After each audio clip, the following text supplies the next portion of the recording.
Today, I'm thinking about actually taking all this finish off. I did it once before on a few other guitars, and I kind of liked where that goes each time I've done it. So what I'm going to do now is, this has been on the list of the to-do things, to take this high gloss finish and let it breathe a little bit.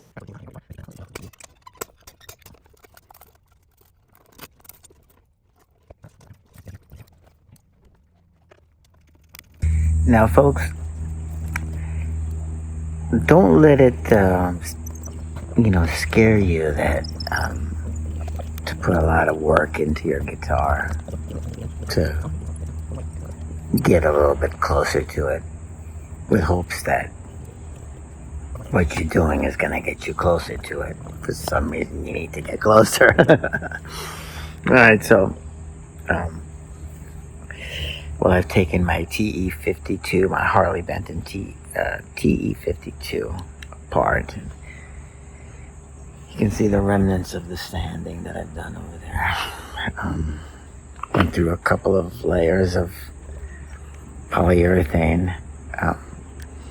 I was going to use a machine, or a sander, a type of sander, but then I wound up doing it all by hand, like just rubbing it out. And I learned a few things. I definitely could rub all the polyurethane off without a machine. You don't need a machine to do it. Just a block of wood, some sandpaper around the wood, and go ahead and start sanding away. Chances are you'll sand off that entire finish. Start a little aggressive. Yeah, I started with, I think, 60 or 80 grit, so I was digging in deep, and then from there on I was going from 80 to 120 to 200, and I stayed at 200 for a long time, and then finally started getting into the 500s, 600s, 800s, until we finally got to 2000. And by that time we've taken pretty much the majority of the gloss off. Oddly enough, in some of the other Harley Bentons that I have deglossed, I should say, like tape, because they were pretty heavy on that overcoat, that last polyurethane coat, I think. My last two other ones, it seemed like it took forever to cut through. On the TE52, which we've been doing today, is it cut through a lot easier. I think I got to the wood a lot sooner. It definitely feels more woody than polyurethane right now. I think I might just touch it up a little bit with the way it was accepting some of the stains I wasn't particularly fond of.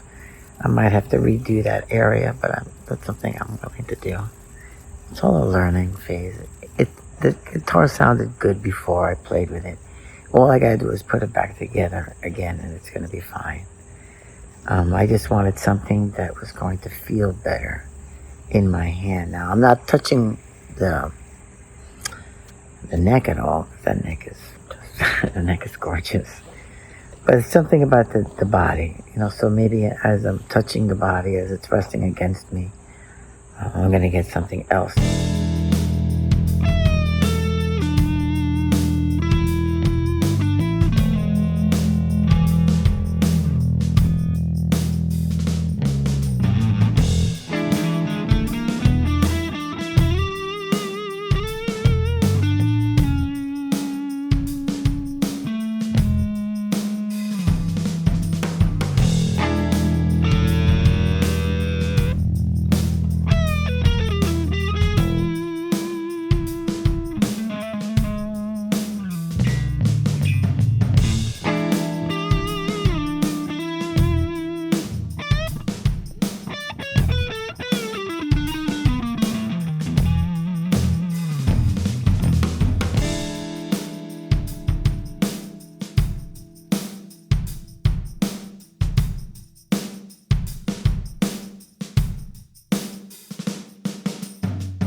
Well, this turned out to be an interesting turn of events. As you can see, I have taken all this finish off the guitar. In this tactile nature of me touching it, it definitely feels closer now. Doesn't feel like there's like this polyurethane condom covering this whole freaking thing. If it actually, as light as it was before, it definitely feels even lighter now because there was a lot of resin on this. So, it. Long story short, is it worth taking all the finish off? Depends. If that's what you're aiming to do, then chances are when you're finished doing it, you're going to be like, yay, it's exactly what I wanted, right? There are going to be times when you say, well, that didn't turn out the way it's supposed to. But in this case, my venture into taking this finish off proved completely satiating. So I'm fully into this whole new feel, tactile feel of it. So now, as you guys might have already known from my previous videos, I have two of these Harley Benton TE52s. Over here behind me is her older sister. When I mean older sisters, because I got this one about a year and a half before I got this one. Maybe 2 years before, 2 years, possibly 2 years before I got this one. The difference between that one and this one is pretty much, if you were to read, say, 9 out of 10 reviews of the Harley Benton TE52, you're going to get a description of what this is. Take that with a grain of salt, and then take what I'm going to tell you as, oh my God, what an incredible value of a guitar. Forget about how much it costs. It's an incredible value of a guitar, period. There's other guitars you can look into. I'm just telling you, this is how I feel about this one, okay? And I'm a Gibson person, all right? I'm just telling you, what a freaking... okay. Along with what I wanted to tell you about this guitar, it's kind of like the standard of what they tell you this guitar is doing on the reviews, right?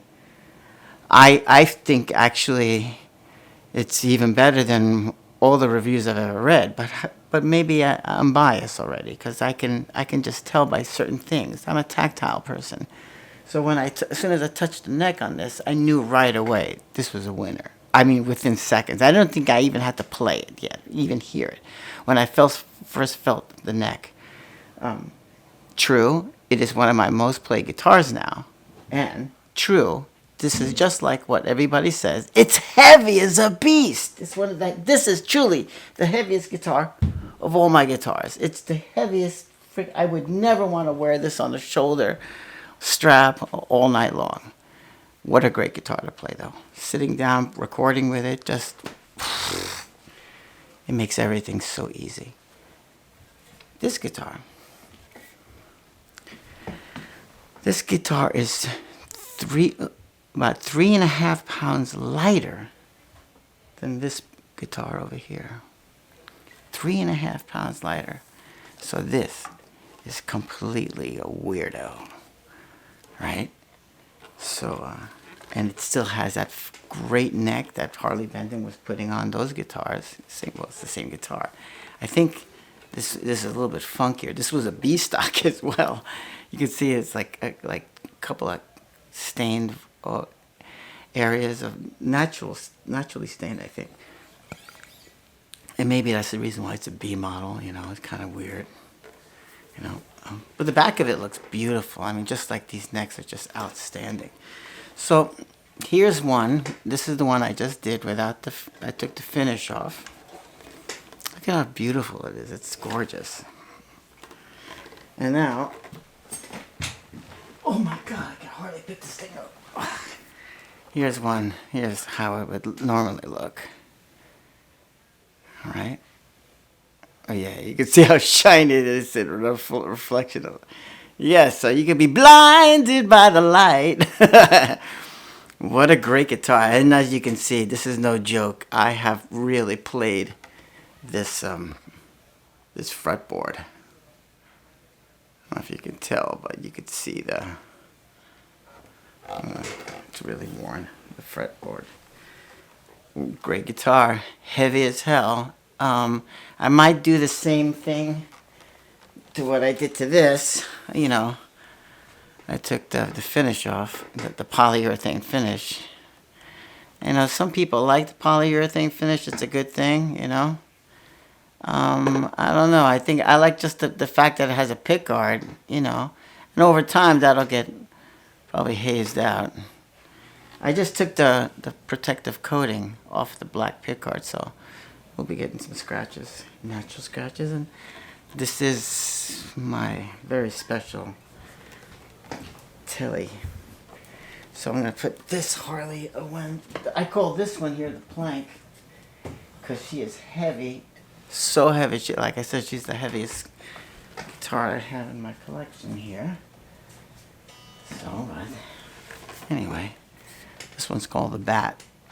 I like if you had any idea what it was to like grow up back in the day, in like say the 60s, you know, a baseball bat was quite special, you know.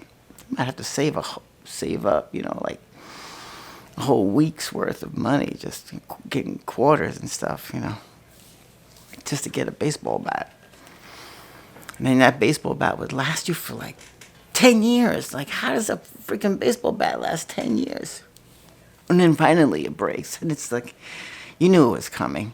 It wasn't intended to last that long. You were only 5 years old when you bought it. You're 15 now. It's like, come on, shit. But it was a special baseball bat. It has memories, right? You can remember swinging, slugging things, whatever, maybe pretending you're knocking it out of the park. I gave that name to this guitar. My cousin said he got he got bitten by the T52 bug from Harley Benton as well. And he goes, as soon as he gets opens his up, he goes, you know, this thing feels like a bat. I don't remember it feel like. He goes, he felt mine. I guess mine feels like a bat, but his felt like a bat. And so I called, and then I thought, well, you know what? When I get my next one, I was going to call it a Bat. And that's how I call her the Bat. But this is a girl too. She's a girl, strong-willed girl, bat with a baseball bat. Yeah, look at that. And she's light. I believe she's like 6 pounds 4 ounces. I believe 6 pounds 4 ounces. Wait, yeah, I believe 6 pounds 4. Yeah. What a dream. What a great girl. Anyway, that's what it looks like now. And you see me go through the whole process of rubbing it, sanding it all down. Was it worth it? All the time. It actually took a whole day, like yesterday, doing it. And then my arm is sore, yeah. But, you know, I have a new set of strings on it, you know, so it feels good to plug her in again. What do you think? So, all right, so the point of all of this is it's not to actually go ahead and sand your guitar, sand the finish off. The point of this whole thing is just for you to get back on your guitar and play it. Just play it. Don't bypass the pedals. Play it. Bypass what it looks like. Forget about wiping it down right now. Just freaking play the guitar. And just can you just do that? I gotta do that I do that. I try to do that and make it a point every day. I don't even have the camera up and rolling. Just play the guitar. Just play it. Get on the acoustic, preferably. You know, so because that's just noise for you. Noise for you alone and anyone in the house. But it's just acoustic noise, right? And when I plug in, I'm no joke. I am actually playing relatively loud. And thankfully, I have a house. You know, my neighbors. I don't have. My house doesn't touch another neighbor's house. You know, we have driveways between them. us. Some of us might have a few trees between us as well. So, but I have noticed that when I play one of my loops and I step out of the house, I'm walking like really far up the road and I can still hear my bass and drum tracks, and so I can hear some guitar tweaks going on. But I know I must be loud in my neighborhood. I do love my neighborhood. I'm thankful they haven't kicked me out in over 20 years. So playing music loud, making my house vibrate. Anyway, hey, thanks for listening. If you like these kind of shenanigans and like this kind of behavior from old timers like myself, getting all reminiscent and loving the whole fondling procedure of a guitar in the house, well, if you like this kind of behavior, then feel free to leave a comment, a like. Hey, you should subscribe, follow me. Yeah, why don't you leave a comment? You can also follow me on Patreon, and you can help fund this whole way of life for me, because I think I can impart some wisdom. I could tell you what not to do after having done it, and tell you, like, what, there's probably a better way. Like doing what I just did to this guitar. I'm sure there's a better way. What possessed me to even do this? I'm so glad I was possessed. I gotta give myself more credit.